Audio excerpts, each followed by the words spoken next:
This conference will now be recorded. With the devastating explosion that we saw in the port in Lebanon.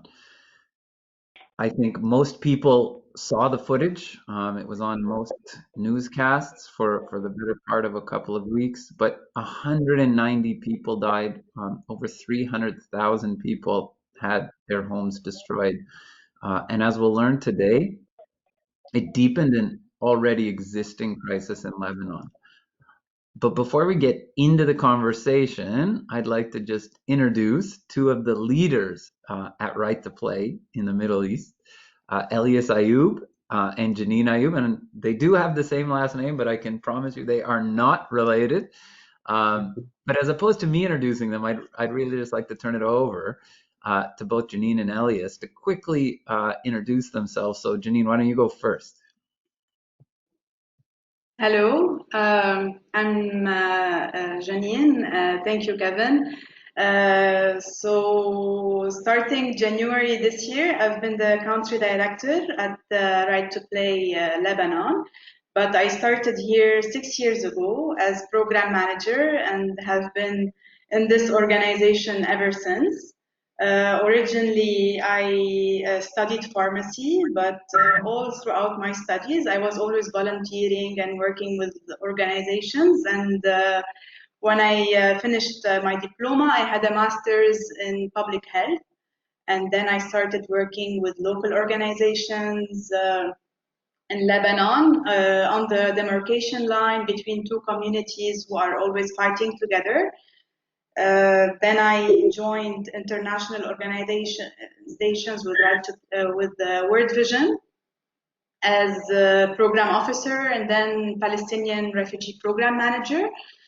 Then my friend tells me that this nice organization that's called Right to Play, and I think you would fit a lot with what they do. And I applied, I got the position, and I really appreciate my time here. It's an organization that gives me a lot of space to innovate and unleash all the potentials that we have to bring people together and to serve the communities we live in.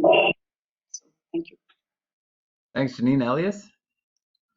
Thanks, Kevin. And before I introduce myself, I wanted to thank everybody for their generous support during this very difficult time for Lebanon. The countless messages were really a good pickup for us in the country and something that really got us through. So thank you very much.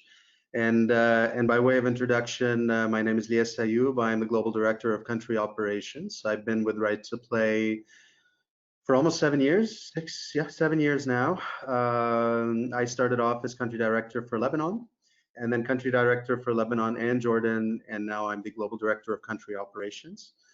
Aside from the great things that I heard about Right to Play when I lived in Canada, which really attracted me to the organization, I think it's the concept of play that really drew me to wanting to work with this organization specifically. As a child living through war in Lebanon, play was really the platform for us to deal with a lot of the things that we had to deal with in terms of trauma, in terms of the distress and stress that we used to live through. And play was always a way for us to cope with that. And so when I got the opportunity to work in an organization that placed that at the center of all its work, I thought that was a great opportunity and a great thing for me to do. So, and it's been a wonderful 7 years, and I look forward to more. Thanks, Elias. And I notice a few folks who are joining the call were actually in Lebanon with us last year. I was actually in Lebanon a couple of times last year. And so I know they were able to witness the commitment and passion of both Janine and Elias. But let's get right into it, Elias. And I'm going to start with you. The reality is, before the explosion, the situation in Lebanon was not good. Can you give us a bit better understanding about the realities of life in Lebanon, the political context, the social context? What's the situation on the ground before the explosion? Yeah, for sure, Kevin. I mean, really, since last October 2019. The country has been going through severe instability, be it political or economic, and really it all started with the anti-government demonstrations, October 17th, that caused a lot of instability in the country, lack of access for our staff to be able to work with the communities, incidents of violence, the fall of the government, the resignation of the government. And that in itself facilitated the eventual economic collapse that happened in the country as well. So currently, we're going through massive inflation that's happening in the country right now. So just to give one example, somebody who used to earn 400 USD in Lebanese pounds, it's now equivalent to $60 USD. So the purchasing power of the regular Lebanese citizen has declined greatly, and prices have skyrocketed over 70%. And as we look into the future, it's only going to get worse. What we've also been hit with, which is the case for everybody else, is also the COVID-19 crisis. And just to give you a bit of perspective on that as well, at the time of the explosion, the highest number of cases that we had was 221. Just yesterday, we recorded over 1,000 cases of COVID in one day, which is astronomical for the situation here in Lebanon. And then you come to the August 4th explosion, which in itself displaced 300,000 people. It's left the whole country in a state of absolute trauma. And what it's done, it's also exacerbated the economic situation to a point where we're developing also a migrant crisis in the country. So previously, refugees in the country would get on boats and they try to get to Europe. And really not many Lebanese citizens would do this. Whereas now what we're seeing is that a lot of Lebanese citizens are actually trying to immigrate into Europe by using the boats through the Mediterranean. So another thing that the country is now seeing, that's on top of the multitude of crises that we're facing right now. Thanks, Elias. Janine, maybe I'll go over to you now. Again, just before we get to the explosion, can you give our listeners a bit of a sense about Right to Play? And I mean, some of the folks on the call have actually visited and seen the programs, but what are Right to Play's programs in Lebanon? There's extraordinarily diverse populations, refugees, host communities, refugees from many different countries. Can you talk us through a little bit about what Right to Play's regular programs in Lebanon look like?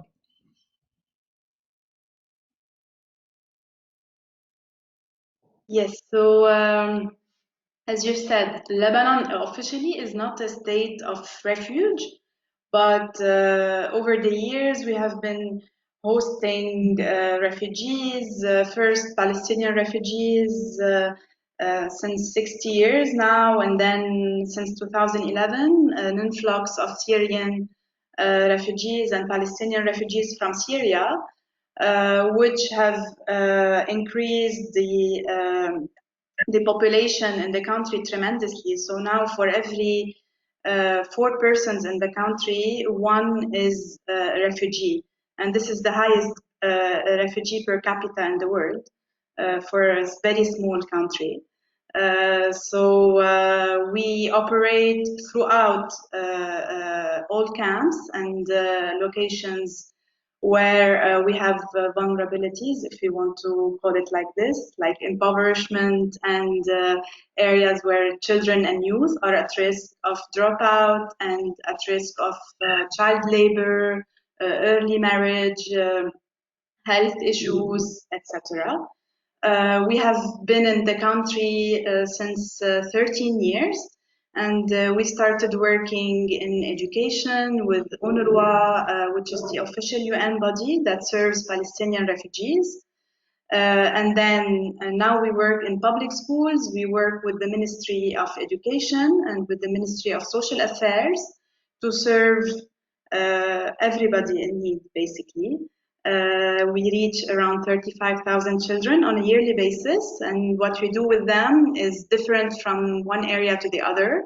So in some places we work on the quality of education, on teaching methodologies. In other spaces we work on bringing the different communities together so that they form links and operate through youth initiatives, for example, to serve their communities.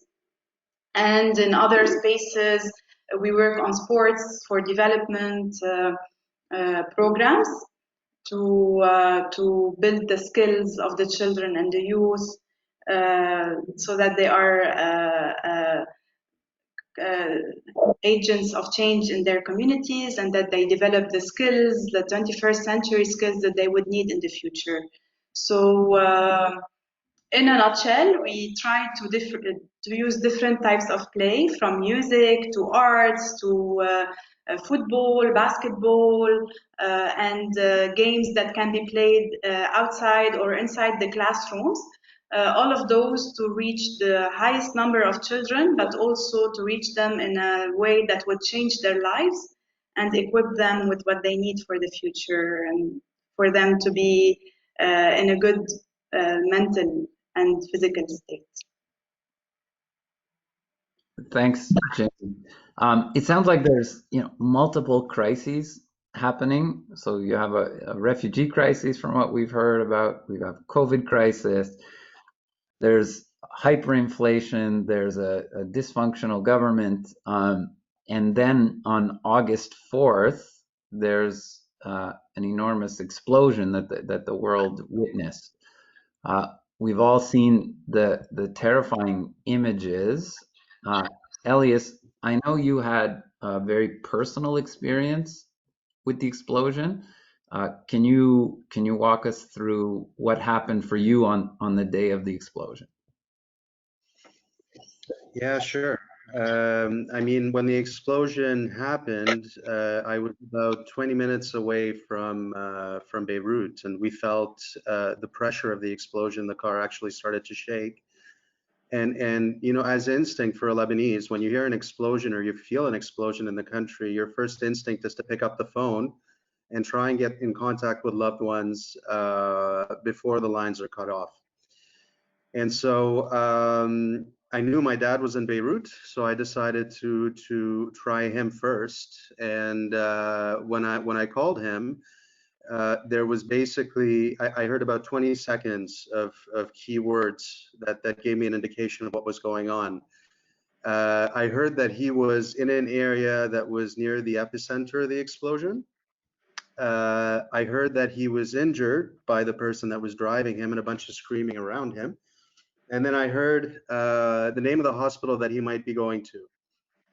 So what I did basically is I turned myself back around and drove down to Beirut to see if I could find him, because at that point the lines were cut off and we couldn't get in contact with each other. And the sights were unbearable, extreme.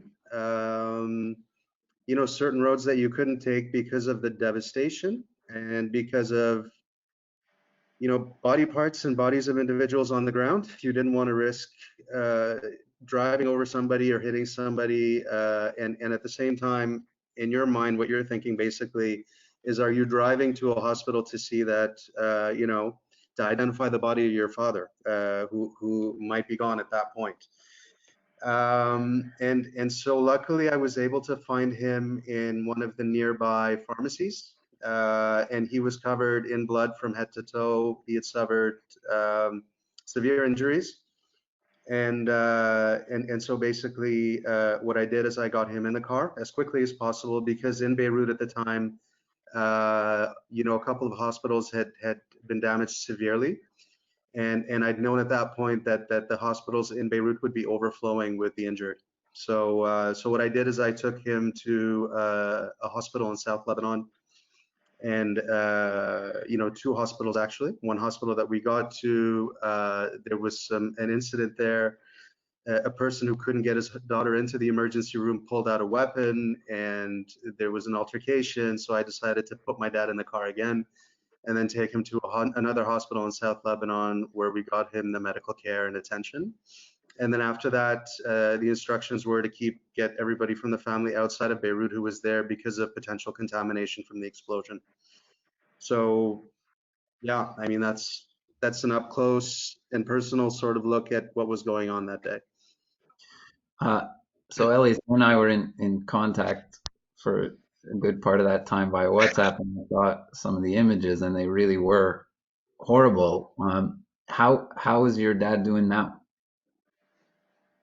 So I'm gonna add as well, you know, because of the chaos that was happening that night, when we finally got him to a hospital that would take him in, um, you know, I noticed that his eye actually it was really bloody, and I kept asking the doctor if he would check his eye as well.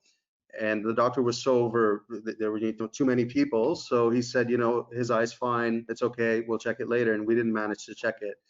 And what turned out happened as well is that he got glass in his eye from the explosion, in both eyes actually. So we had to do several operations after that day to get the glass out of his eye, but luckily he's recovering well. He's a very lucky guy, and I think he's going to make it. That's great.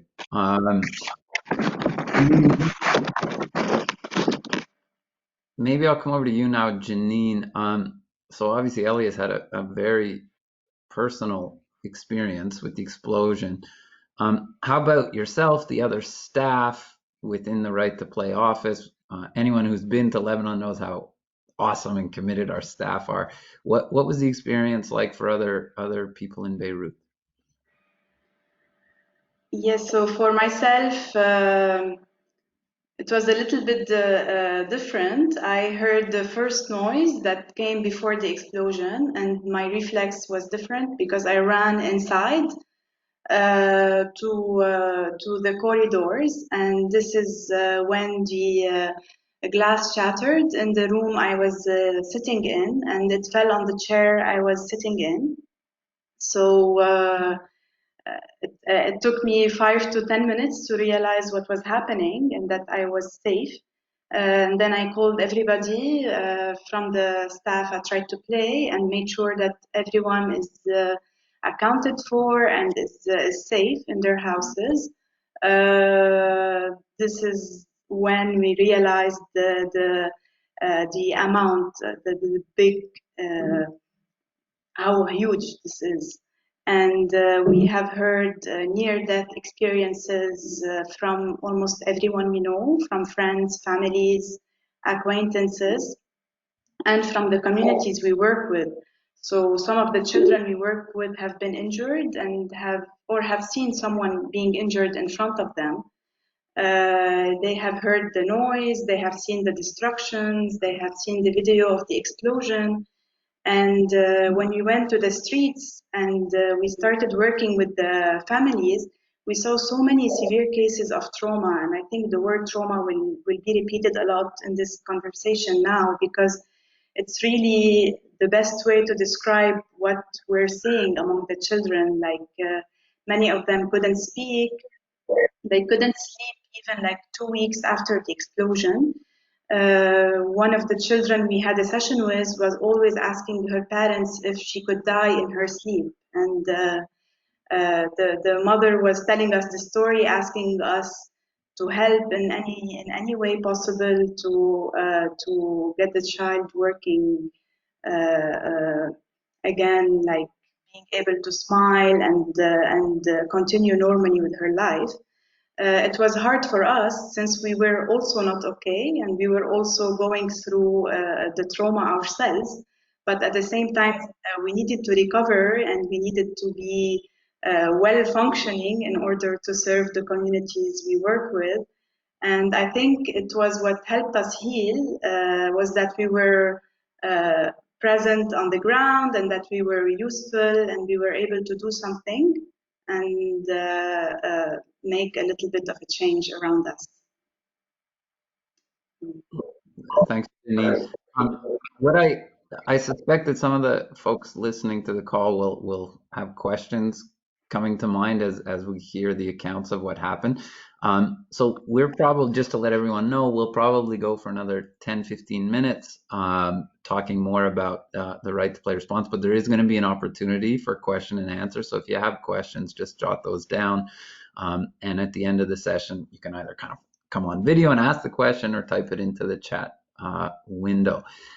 For most of us who live in the global north, after a situation like this, we would expect a big government response. And I think even during the kind of COVID situation, to varying degrees in the global north, we've had the government step in and fill major gaps and really protect its population.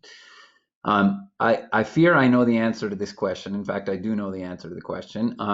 But Elias, maybe I'll go to you. How has the government responded in Lebanon, if at all, to support its population? Yeah, I mean, I think it's important to understand that, you know, in this, after the explosion, the government response was minimal, to put it kindly. I think, you know, for the first month after the explosion, we saw very little of government officials in the areas that were most affected. Lack of clarity in terms of what type of services were being provided, the timeliness of providing, you know, the relevant information to the people that are living there, to the people that have been displaced, all types of basic services that basically were not put forth by the government. And really to magnify that, we didn't see any of them visit you know, areas that were most affected, whereas the French president actually did pay a visit to the area and was welcomed. And people spoke about him being the only politician that decided to come down and visit the people that were most affected.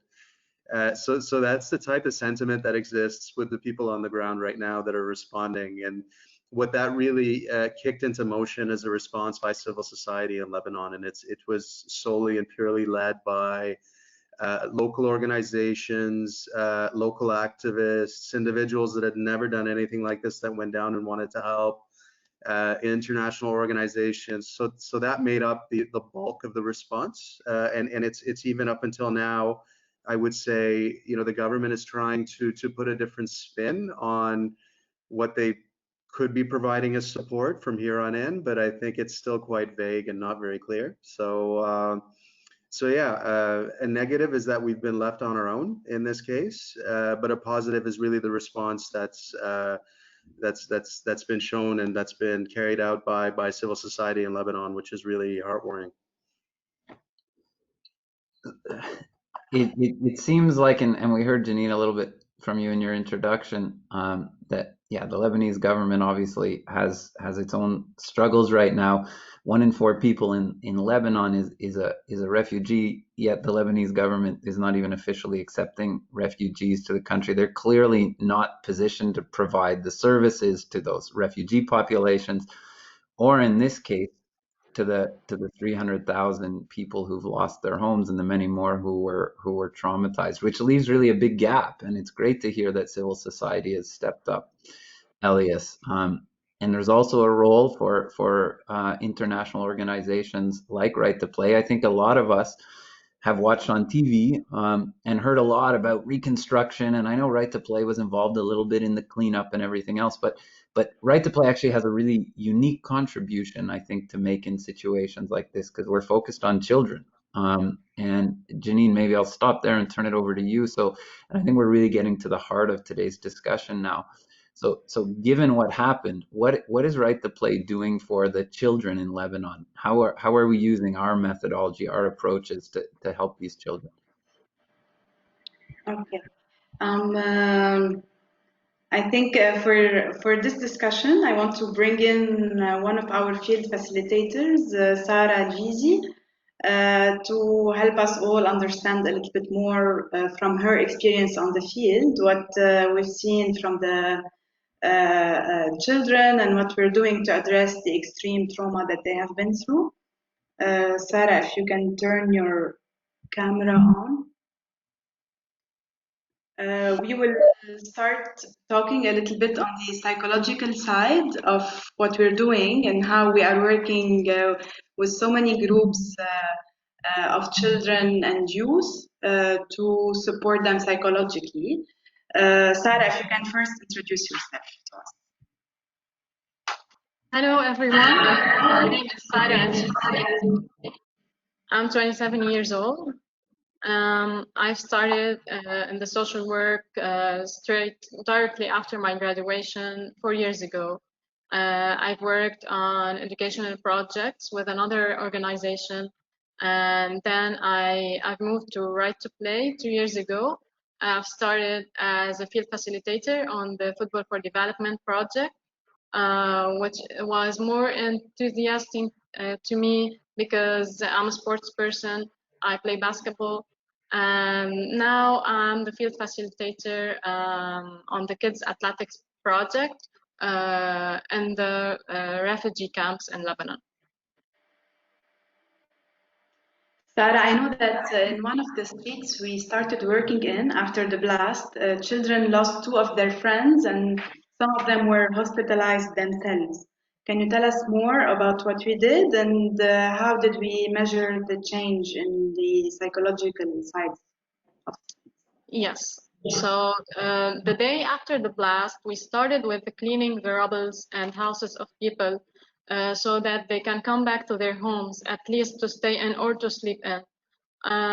While we were working, some of us were preparing the games for children, and we were doing observations to assess the extent of the damage on the mental health of the children. A week after, we started implementing what is typically called psychological first aid activities. These are games from our programs that help children overcome the trauma and fear and slowly help them express themselves as well. The first sessions, we had only brief discussions with the children, and all games were very active to help them move and jump around. After a few sessions, we added more discussions and more games that require speaking and reflection on their ideas and emotions. Even now, when we asked the children last week to draw something, they all drew pictures related to the explosion with red colors and tears. We also met a family who had lost their house. The father used to work as a driver, but sadly also they have lost their car. So they have lost the only way of living. This family has two children. The boy has had 70 stitches, and his sister has now permanent eye injuries and probably will be able to see again anymore. Another family of two children have seen the glass shatter on the mother in the kitchen. That was during the first noise, the first explosion. After the second explosion, they directly, before the second explosion, they were trying to hide in the basement to run away from the house. When we spoke with the children, the girl kept on asking if there is gonna be another explosion anytime soon. She expressed her feelings. She kept on saying that she is afraid. Her brother said that he is not afraid, but the girl replied that actually he is, but he wanted to show that he is strong and he's not afraid anymore. These two children come daily to the location and offer their help to the volunteers there. And before we leave, this girl, she was wearing a pink bracelet. But before we leave, I saw her taking off the bracelet off her wrist and insisted on giving it to me to keep it for myself, and said that she made this bracelet at home. This shows how much they need care and someone being next to them to reassure them. Parents are also coming to the location every day and ask for more activities for their children. We would really like to be there for more and more children and hope to have the right resources to do so. I have seen those children also 1 week after the explosion and after 3 weeks, and I noticed a big difference. So the first time they were very silent and they were barely moving. But after 3 weeks of activities with them, we saw them being children again. So they were running around, they were not always listening to what we're saying, they were happy and smiling. And I think this is at the core of what we do. And this is something that maybe differentiates us from other responders in the response, because many of them are focusing on the basic necessities that are very important, like food, shelter, water, etc.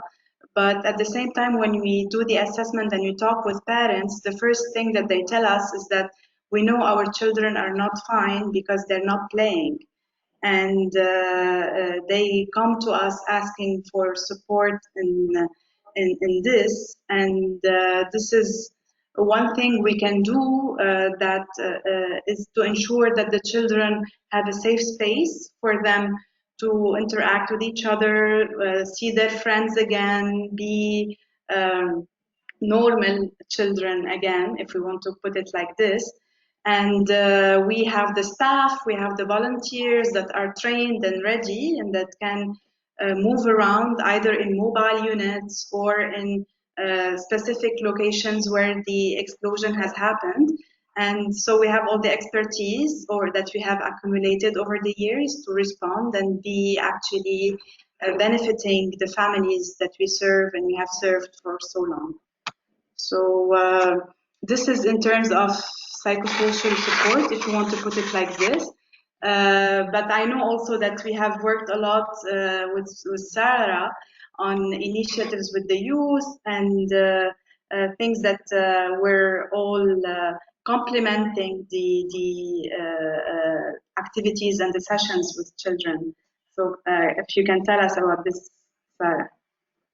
Yes, actually, volunteers and partners from Beirut and outside of Beirut were there from day 2 also, and all helped in all the initiatives and activities we did so far.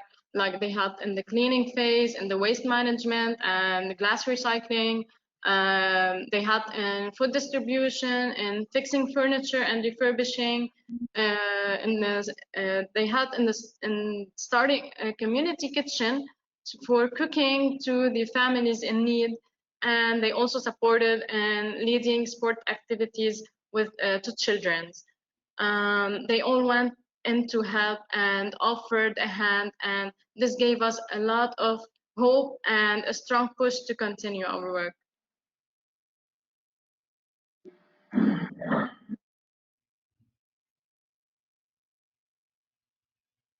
Kevin? Yeah, thank you so much, Sarah. I think you've underscored for us how important it is to think about the psychology, the emotional well-being of children. I think so often in these crises, we hear about this in refugee camps all the time. You know, the focus goes on to, and very importantly, food, shelter, medicine, but we need people caring for these children, caring for their emotional state, to make sure that they can recover psychologically. Anyone who's following us on social media, you've seen a lot of the images coming out of the games that are happening with these children. And yeah, really, really awesome impact. So before we go to question and answer, I'm just going to do one more question for you, Elias. So you served as our country director in Lebanon for a number of years, but you're now in a role where actually you have 7 countries that you're responsible for. And there's varying levels of emergency and crisis in some of them.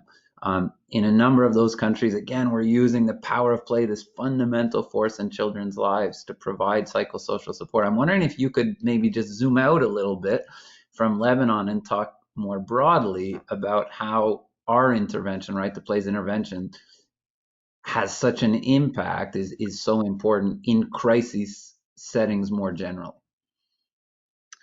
Yeah, for sure, Kevin. I mean, in many different situations, in crisis situations, what we've heard from our country teams is urgent requests from the INGO community for effective psychosocial support programming and trauma-related programming.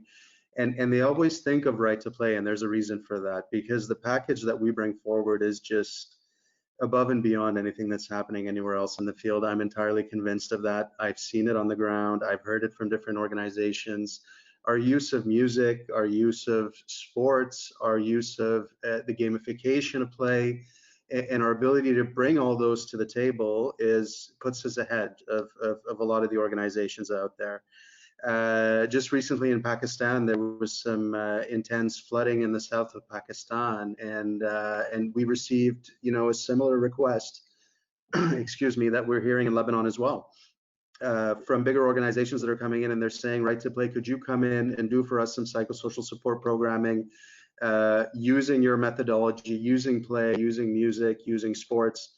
So I think it's very essential. And what's happening and what should happen is that psychosocial support programming and addressing trauma-related issues should be at the forefront of a crisis response.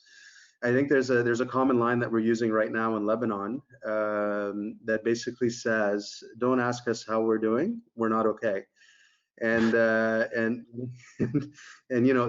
really brings forward the idea that everybody in this country or anybody in a crisis is not going to be okay for quite a while. And the way to be able to really tackle that issue is to get on it as quickly as possible, as early as possible. And I think that's where Right to Play can really add some value. I think in Lebanon, we've got a lot of work to do in that. I know in a lot of the other countries that we work in, it's the same case. I know that for myself as a child who's lived through war, as I said previously, we used to create games in the bomb shelter that we were in, and that was our way of coping with the shelling and coping with the danger that we were facing. But I wish that as a child we had some prepackaged games and things that we could work through in a bomb shelter, for example, to be able to cope with the situation, the dire situation that we were going through. So I think Right to Play is a powerful player in this space, and we should continue. And on the contrary, I think we should expand that as well. Okay, thanks, Elias. So maybe I'll go here to question. We've had a great kind of overview of what's happening in Lebanon, what Right to Play's unique response has been. We've certainly heard there's scope for us to expand our response. There's so many children who are in need. But why don't we do this? Anyone who would like to, if they're brave enough, courageous enough to throw on their video to ask a question, go for it, or even just type it into the chat box. Maybe we'll just wait a minute or two, see if there's any questions for Elias or for Janine or Sarah. I know that Janine and Sarah, you've really been on the front lines working with the children in Lebanon. So any questions, just type those into the chat window.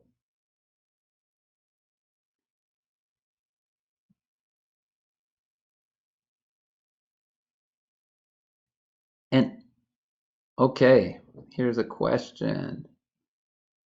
Will children be mostly in school or doing remote learning for this school year? Okay, so I guess there's a couple of layers to that question. I presume you've got the COVID situation, and then you've gotten the explosions as well. So I don't know, Elias, Janine would like to take that question.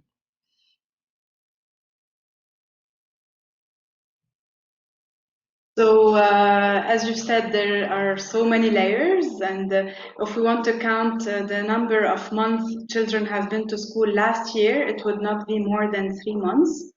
They missed most of the last year's curriculum. So this year, the government didn't really have a plan for how they wanted to go about, but they announced it like 2 weeks ago that it would be blended learning. It's supposed to be 2 days in school and 3 days online.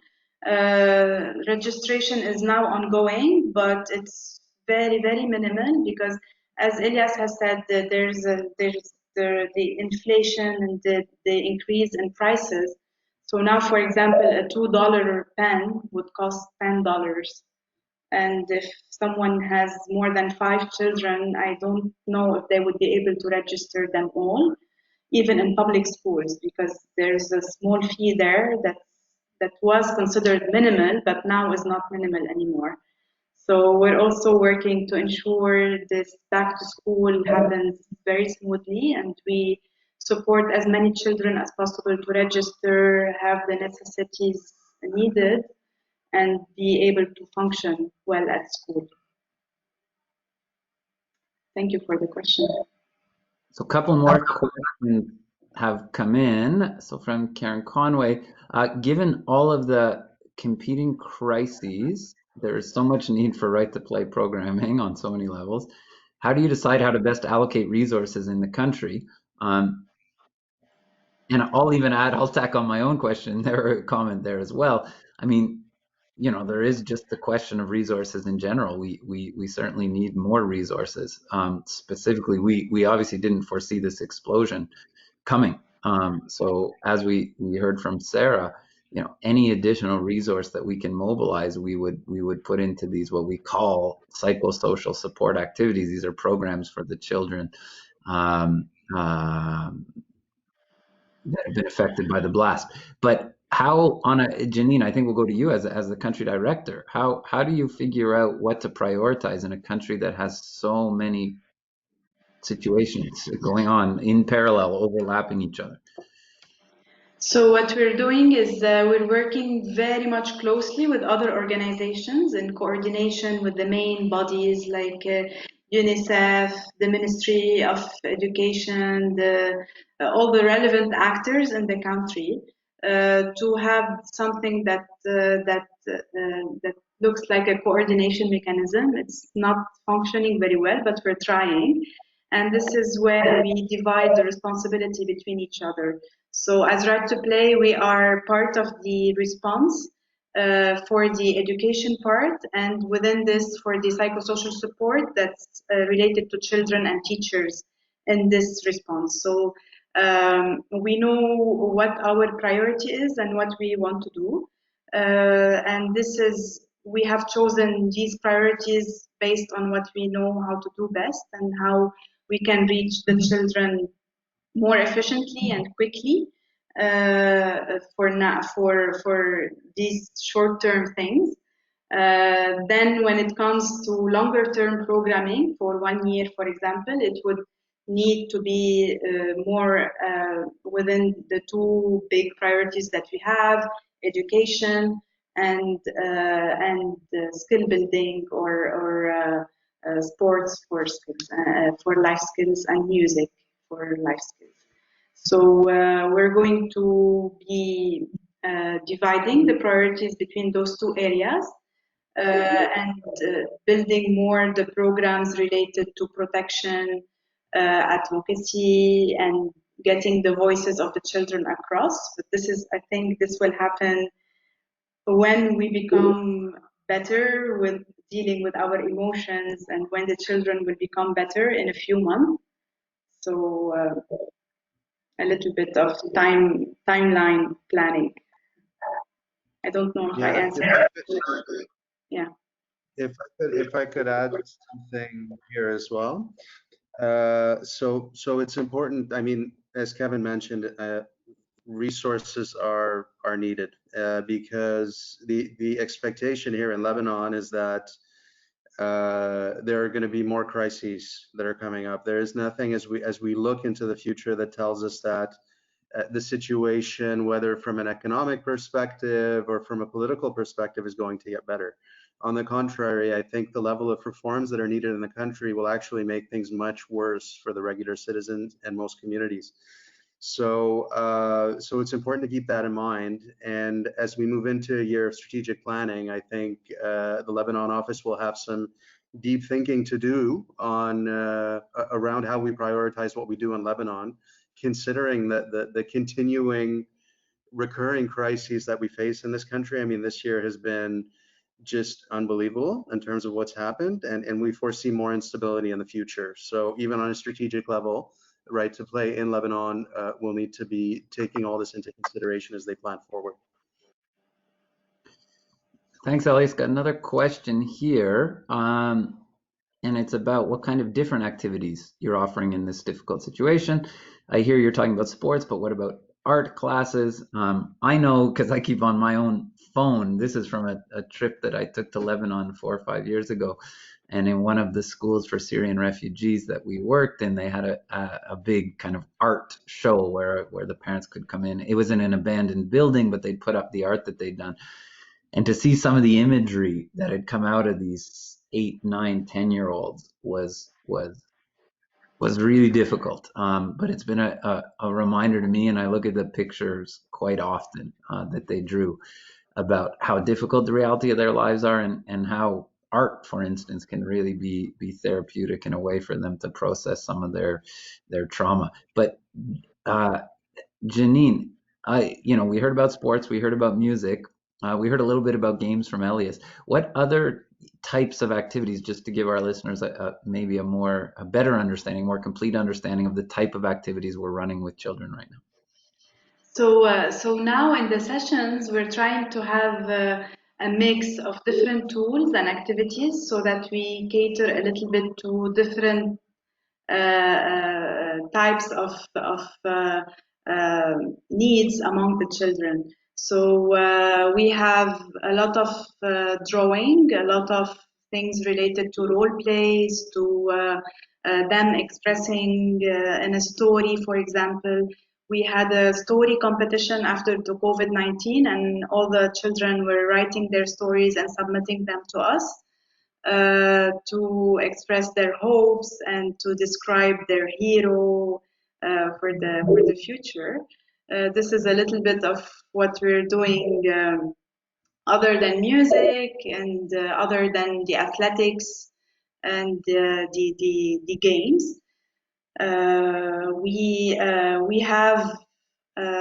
have ready many types of free play, theater, and interactive methodologies we can be using, but this will need a bigger program and bigger resources to launch and to be able to get them to the children themselves. Yeah. And our reach is entirely kind of resource dependent. So as we're able to raise resources, and we're out there now trying to raise more resources, we can reach more children. We're ready to scale. We have the staff to scale. Our staff, actually, we're headquartered in Beirut. So it's literally at this point just a matter of resource as we try to reach more and more children going forward. Any other questions? Okay, so I'd like to thank everybody for joining us today. I'd like to thank Elias, Janine, Sarah for taking the time. I'd like to also tell you that we hear you, that people in Lebanon right now are not doing okay, that we're here to support, and that we're inspired by the work you're doing. We know the personal struggles that every Lebanese person has right now, but we're really inspired that you're out there still working for children. And we will continue to try to raise resources here to make your reach and impact even greater. And I want to thank everyone on this call, because a lot of people on this call are our supporters. And the reason that we are able to be in Lebanon and provide for both host communities but refugees as well is because of your support. So thank you everyone for taking time. If you'd like, I know that Elias, Janine, Sarah, myself, everyone's available to do a kind of a one-to-one, a bilateral. If you want to learn more, just reach out. We'd be happy to tell you more about what we're doing and the impact that we're having. So thank you, and I think we can wrap the session up now.